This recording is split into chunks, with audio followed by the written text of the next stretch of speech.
Salam sejahtera Malaysia, terima kasih kerana menonton video-video dalam channel ini. Sebelum kita mula, jangan lupa untuk tekan tombol subscribe, share, like dan komen. Let's go!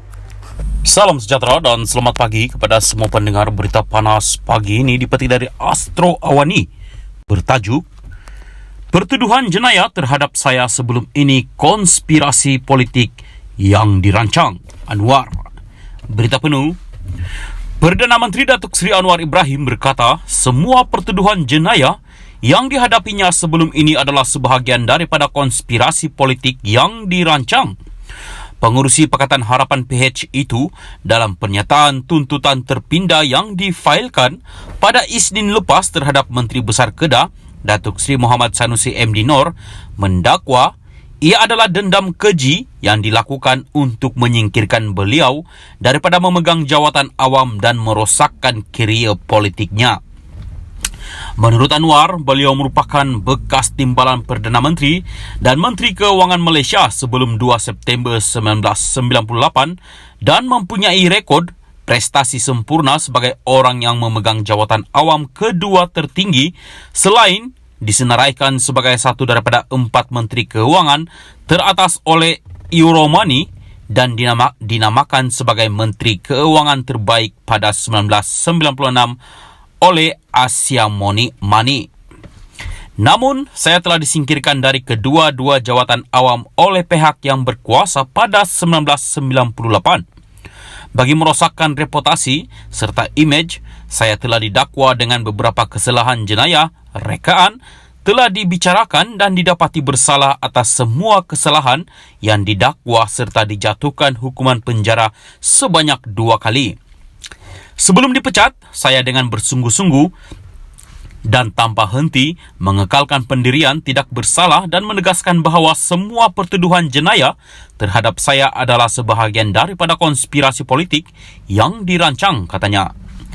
Anwar 75 selaku plaintiff berkata demikian menerusi pernyataan tuntutan terpindah yang difailkan dalam samannya terhadap Muhammad Sanusi berhubung ucapan berbaur fitnah mengaitkannya dengan perlakuan tidak bermoral dalam satu kempen ceramah jelajah PN Best Tambun.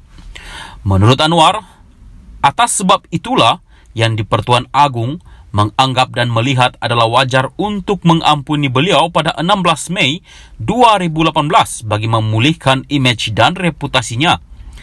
Katanya tujuan utama dan kesan titah Seri Paduka untuk memerintahkan pengampunan diraja adalah untuk memadamkan sepenuhnya dan secara muktamad semua atau mana-mana keburukan terhadapnya berkenaan kesalahan jenayah yang disabitkan.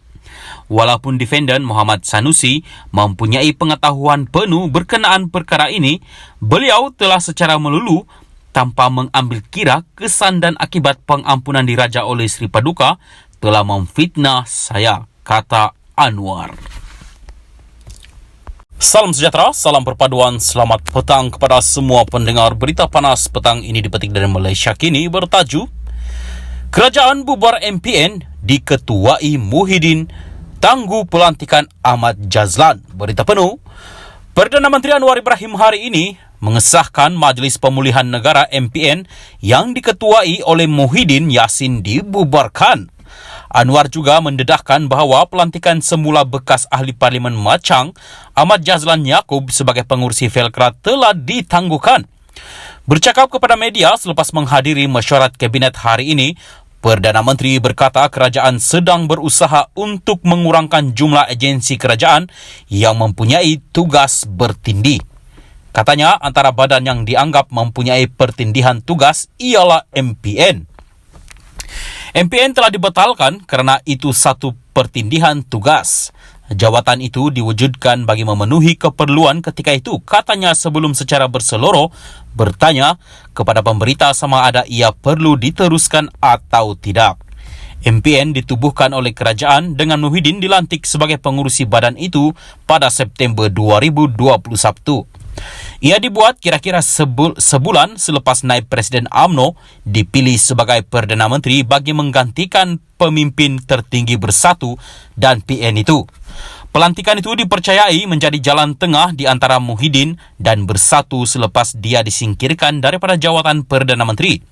Sementara itu, ditanya mengenai status Pusat Tadbir Urus Integriti dan Antirasuah Nasional GISCC, Anwar berkata ia sedang dikaji semula. Jika sesuatu perkara tugas itu boleh dijalankan oleh Suruhanjaya Pencegahan Rasuah Malaysia atau polis, kita mahu kurangkan pertindihan kerana setiap agensi yang bertindih akan menanggung kos yang sangat tinggi, katanya. Pada masa sama, Anwar menegaskan prinsip tadbir urus baik GISCC adalah sesuatu yang diterima kerajaan. Mengenai pelantikan politik pula, Anwar berkata kedudukan Ahmad Jazlan yang diumum dipilih sebagai pengurusi Felkra ditangguhkan dan keputusan tersebut sudah disampaikan kepada Timbalan Perdana Menteri Ahmad Zahid Hamidi.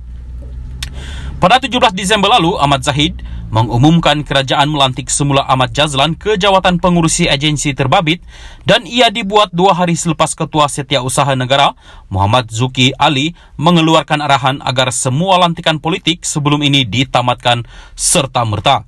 Ahmad Jazlan dianggap salah seorang pengikut setia Ahmad Zahid dalam UMNO. Anwar menjelaskan dia sebenarnya tidak menentang sepenuhnya pelantikan ahli politik dalam agensi kerajaan atau syarikat berkaitan kerajaan GLC. Saya tidak pernah kata mana-mana ahli politik tidak boleh terlibat dalam pengurusan GLC. Bagaimanapun, ia tertakluk kepada terma dan mereka mesti mempunyai kelayakan dalam bidang berkaitan. Mungkin ada beberapa pemimpin politik atau ahli parlimen yang ditugaskan mengetuai agensi berkaitan, tetapi kami telah menetapkan bahawa ia mesti berdasarkan keupayaan profesional mereka, prestasi sebelum ini dan pematuhan peraturan, katanya lagi.